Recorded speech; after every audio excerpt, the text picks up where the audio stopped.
میں یہ چاہتا ہوں کہ حسین ابن علی کو خط لکھ کر کوفے کی طرف بلاؤ۔ ہم کوفیوں کے بلاوے کے مہمان تھے۔ تمہارا نام کیا ہے؟ مسلم ابن عقیل۔ تم مسلم سفیر فرزند رسول ہو؟ میں مسلم ابن عقیل مامور ہوا ہوں کہ کوفہ آ کر ان کی دعوت کی صحت سے مطلع کروں۔ آپ لوگ اپنے اختیار میں آزاد ہیں، حسین یا یزید۔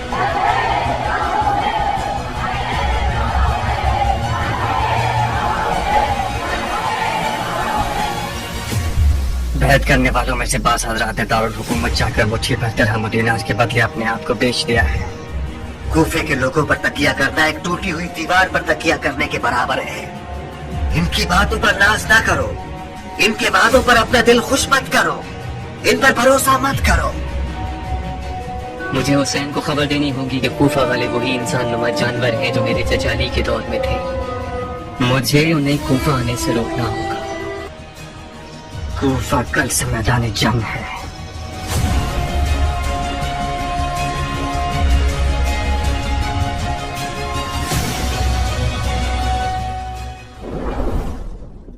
امام حسین علیہ السلام کے باوفا اور جانثار ساتھیوں کی اہمیت واقعہ کربلا میں روز روشن کی طرح عیاں ہیں کہ جنہوں نے ہر قدم پر امام کا ساتھ دیا اور امام مظلوم کی شہادت کو تاریخ میں امر بنا دیا۔ انہی باوفا ساتھیوں میں ایک نام جناب مسلم بن عقیل کا ہے، جو امام علیہ السلام کے سفیر اور حسینیت کے ترجمان تھے۔ جب بھی معرکہ کربلا کا ذکر ہوتا ہے تو ایسا ممکن ہی نہیں کہ جناب مسلم بن عقیل کا تذکرہ نہ کیا جائے، کیونکہ واقعہ کربلا کی ابتدا ہی سفیر حسین مسلم کی شہادت سے ہوتی ہے۔ حضرت مسلم بن عقیل امام علی علیہ السلام کے بھائی عقیل بن ابی طالب کے بیٹے تھے، یعنی مسلم امام حسین کے چچا زاد بھائی تھے۔ مسلم بن عقیل عہد جوانی سے ہی رسول اللہ سے بہت مشاہبت رکھتے تھے۔ آپ صورت اور سیرت، رفتار و کردار میں پیغمبر اسلام کے تصویر تھے، اور آپ حضرت عقیل کی تمام اولادوں میں سب سے زیادہ بہادر اور قوی تھے۔ جناب مسلم نے امام علی علیہ السلام کی بیٹی رقیہ سے نکاح کیا تھا، اس لحاظ سے آپ حضرت علی کے داماد ہوئے۔ واقعہ کربلا سے پہلے حضرت مسلم کی زندگی کے اہم واقعات میں ان کا 21 ہجری میں افریقہ کے اسلامی جنگوں میں شرکت کرنا ہے، جو آپ نے اپنے بیٹوں، بھائیوں اور حضرت جعفر کے ہمراہ لڑی تھی۔ اس جنگ کا نام جنگ بہنسا تھا۔ اس کے بعد جناب مسلم جنگ صفین میں امام علی کے لشکر کے ایک حصے کے علمبردار تھے، اور صفین کی لڑائی میں جرأت اور بہادری کا مظاہرہ کیا تھا۔ امام حسن کی شہادت کے بعد جناب مسلم اپنے بھائی حسین بن علی کے ساتھ مدینہ آ گئے تھے اور یہیں مقیم ہو گئے تھے۔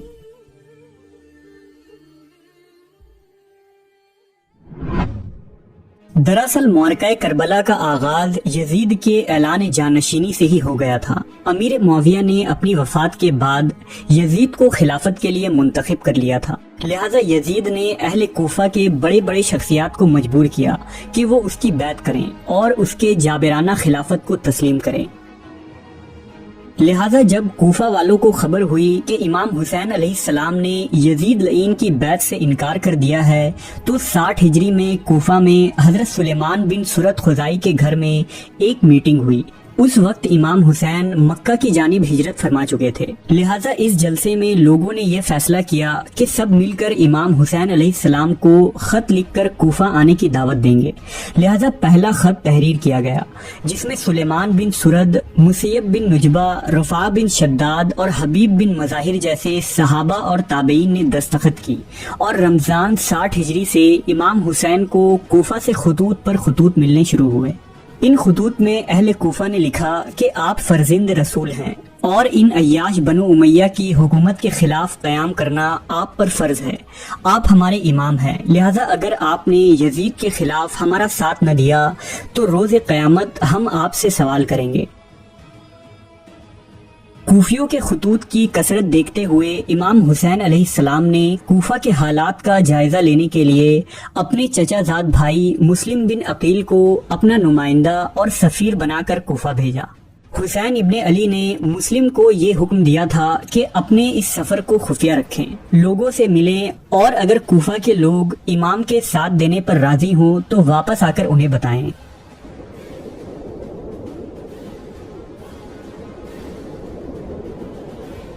ایک لمبے اور سخت سفر کے بعد مسلم جب کوفہ پہنچے تو وہاں مختار سقفی کے گھر میں قیام کیا۔ جب شیعان علی کو مسلم کے آنے کی خبر ہوئی تو وہ مختار کے گھر آنا شروع ہوئے۔ حضرت مسلم نے دیکھا کہ کوفہ میں یزید کے خلاف ایک عوامی لہر اور انقلاب برپا ہے۔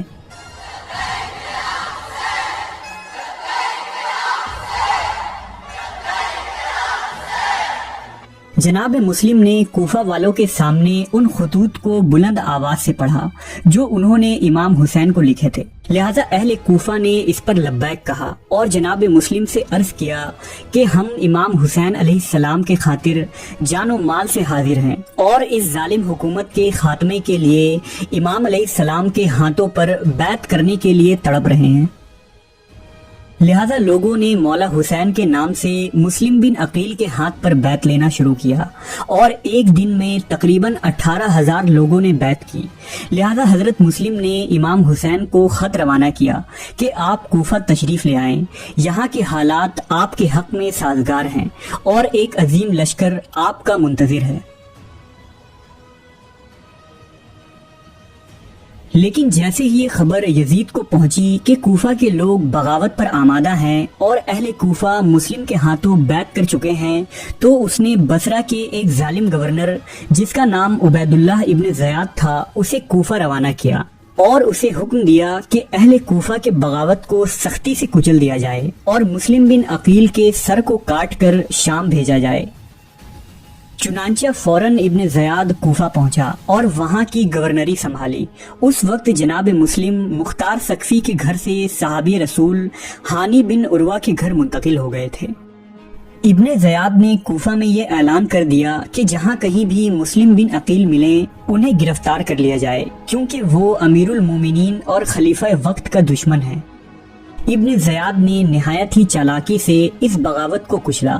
سب سے پہلے اس نے ان لوگوں کو سونے کے سکے کا لالچ دیا جنہوں نے جناب مسلم کی بیعت کی تھی، لہذا کوفہ کے غدار اور منافق صفت لوگ دربار ابن زیاد میں حاضر ہوئے اور سونے کے اشرفی لیتے ہوئے مسلم کی بیعت سے انکار کر دیا۔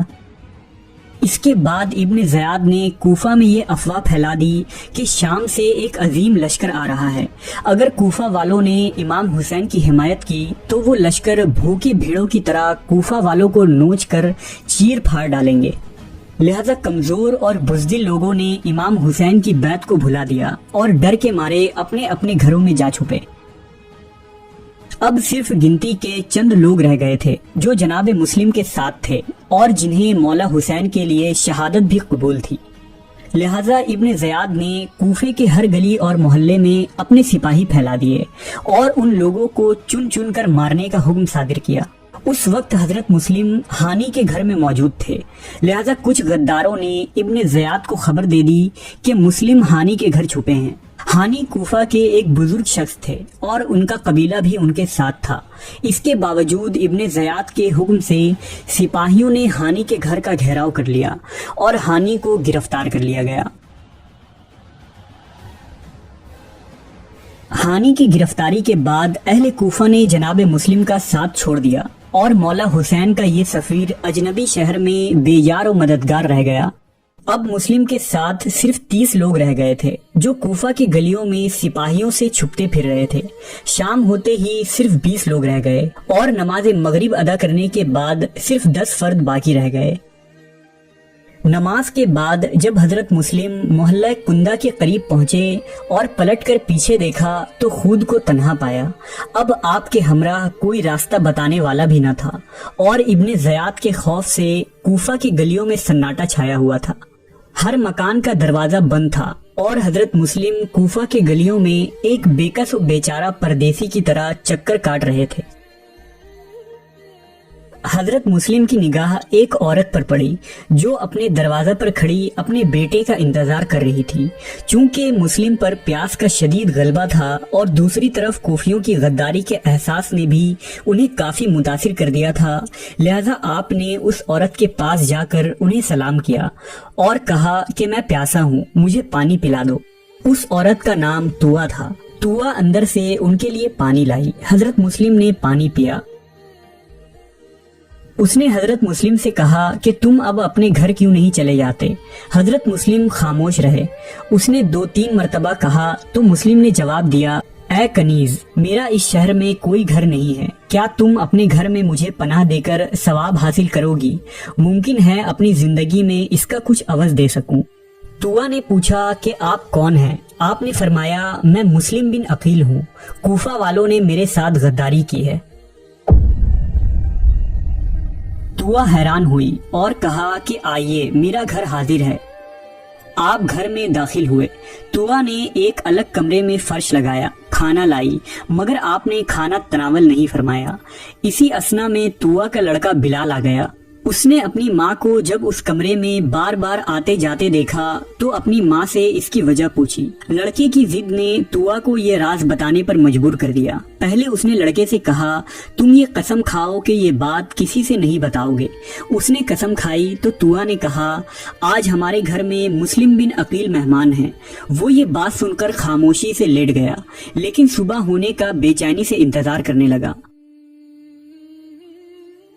صبح ہوتے ہی بلال ابن زیاد کے سپاہیوں کے پاس گیا اور انہیں بتایا کہ مسلم ہمارے گھر میں موجود ہیں۔ لہٰذا سپاہیوں نے ایک لشکر لے کر توے کے گھر کے قریب پہنچے۔ جناب مسلم نے ہتھیاروں کی جھنکار اور گھوڑوں کی ٹاپوں کی آواز سنی تو زرہ پہن کر گھر سے باہر نکلے۔ آپ نے دیکھا کہ 170 سپاہی آپ کو گرفتار کرنے کے لیے باہر کھڑے ہیں۔ آپ نے اکیلے یزیدی فوج سے 2 ہاتھ کیے اور ایک ایک کر تمام سپاہی جناب مسلم کے آگے ڈھیر ہوتے چلے گئے۔ بے شمار سپاہیوں کو حضرت مسلم نے واصل جہنم کیا۔ جب لشکر کے کمانڈر ابن اشس نے ابن زیاد کو خبر بھجوائی کہ سپاہی کم پڑ گئے ہیں اور مزید لوگ درکار ہیں، تو ابن زیاد حیران رہ گیا کہ ایک آدمی کو پکڑنے کے لیے اتنے سارے سپاہی بھی ناکافی کیسے ہو گئے۔ اس پر ایک شخص نے ابن زیاد سے کہا کہ وہ کوئی عام شخص نہیں ہے بلکہ بنو ہاشم کا چشم و چراغ ہے، اتنی آسانی سے اس پر قابو پانا ممکن نہیں ہے۔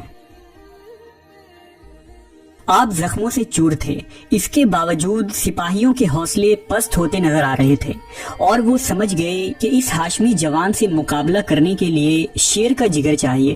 لہٰذا ابن اشس نے جناب مسلم کو امان دینے کا وعدہ کیا۔ اس پر حضرت مسلم نے امان کو قبول کرتے ہوئے ہتھیار ڈال دیے۔ لیکن جب حضرت مسلم کو ابن زیاد کے سامنے پیش کیا گیا تو اس نے منافقت دکھائی اور انہیں امان دینے سے انکار کر دیا۔ اس وقت جناب مسلم کے آنکھوں سے آنسوؤں کی لڑی گرنے لگی، اس لیے نہیں کہ اب شہادت قریب تھی، بلکہ انہیں اس بات کا افسوس تھا کہ ان کے بھائی حسین ابن علی مکہ سے کوفہ کے لیے روانہ ہو چکے ہیں۔ ابن زیاد کے حکم سے حضرت مسلم بن عقیل کو قصر میں لایا گیا اور سر تن سے جدا کر کے چھت سے گرا دیا گیا۔ اس کے بعد آپ کے سر کو یزید کے پاس دمشق بھیجا گیا۔ حضرت مسلم بن عقیل وفا شعاری اور شجاعت و بہادری کے پیکر تھے۔ آپ نے وفا کے جذبے کا ایسا مظاہرہ کیا جیسے حضرت علی نے رسول اللہ کے ساتھ وفا شعاری کی تھی۔ حضرت مسلم نے حقیقی اسلام کے سفیر کا کردار ادا کیا اور دین محمد کے تحفظ کے لیے شہادت کو گلے لگایا۔